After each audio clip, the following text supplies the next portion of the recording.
એક સંત હોય છે, બહુ કુંડલીનો જાણકાર હોય છે, લોકોની કુંડલી બહુ સારી રીતે જોઈતો હોય છે અને ભગવાનના દેન હોય છે કે જે કંઈ ને એનું સચોટ થતું હોય છે. તો એક નગર શેઠના અંદર એની એટલે નગર શેઠનું ગામ હોય છે, ત્યાં એનું આશ્રમ બનાવીને એ રહેતો હોય છે. તો એ નગર શેઠે સંતને બોલાવે છે અને એની છોકરીની કુંડલી બતાવે છે. છોકરી પરણવા લાયક થઈ ગયા છે એટલે સંત એની કુંડલી જુએ છે, એ છોકરીની જુએ છે કે આ છોકરી તો જેની જોડે પરણશે એ કરોડપતિ થશે, શેઠ હશે, એ મોટો નગર શેઠ થઈ જશે, નગર શેઠ થશે એ મોટો રાજા ધીરાજ થઈ જશે, સમ્રાટ થઈ જશે, કુબેર ભંડારી જેટલા એની જોડે રૂપિયા આવી જશે. સંતની દાનત બગડે છે કે આ છોકરી જોડે હું પરણી જઉં તો મારી બી જિંદગી બદલાઈ જાય, મારો બી સમય બદલાઈ જાય. પણ ડાયરેક્ટ તો કહેવાય ને નગર શેઠને કહે છે તમારી છોકરી જેની જોડે પરણશે ને એના ભાગ્ય ખુલી જશે, કરોડપતિ અને કુબેરનો ભંડારો લાગી જશે એની ત્યાં. પણ એને એક કામ કરવું પડશે, એ છોકરીને ડાયરેક્ટ કોઈ જોડ ના પહેરાવાય. એ છોકરીને એક બક્સાની અંદર મોટો બક્સો બનાવો, એની અંદર બેસાડો, એની અંદર સોના મોરો ચાંદી જવેરાત ભરીને નદીમાં તરતી મૂકી દો અને જે આ બક્સો ખોલશે એની જોડે એને લગ્ન કરાવી દો. છોકરીનું બી ભાગ્ય ફરી જશે અને જે છોકરો લગ્ન કરશે એનું પણ ભાગ્ય ફરી જશે.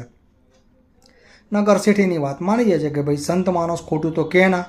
એટલે મોટો બક્સો બનાવડાવે છે, છોકરીને અંદર બેસાડે છે, બહુ બધું ધન ધાન્ય અંદર ભરી દે છે, નદીમાં વહેતી મૂકવાની તૈયારી કરે છે. એટલે સંત દોડતો દોડતો જાય છે આશ્રમમાં.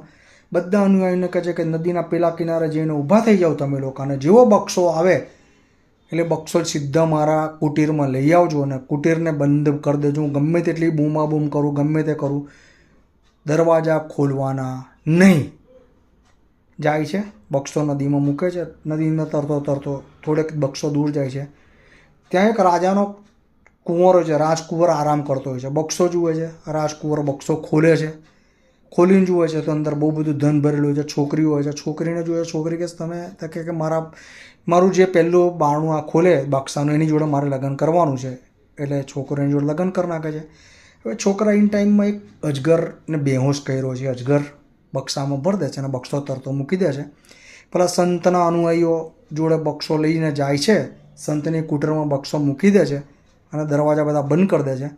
સંત ખુશ થઈ જાય છે. જેવો બક્સો ખુલે છે, અજગર એના પર એટેક કરવાની તૈયારી કરે છે. અજગર પાછળ જો એટેક કરતાં કરતાં બચવાનો ટાઈમ બોર્ડ પર લખેલે છે કે સમયથી પહેલાં નસીબથી વધારે કોઈને કદી મળ્યું નથી ને મળવાનું નથી. વાર્તા ટૂંકી છે પણ તમારા તકદીરમાં છે ને તો ચાહીને તમારી જોડે આવશે. ચલો, મારો વિડીયો ગમે તો લાઈક શેર સબસ્ક્રાઈબ કરજો. જય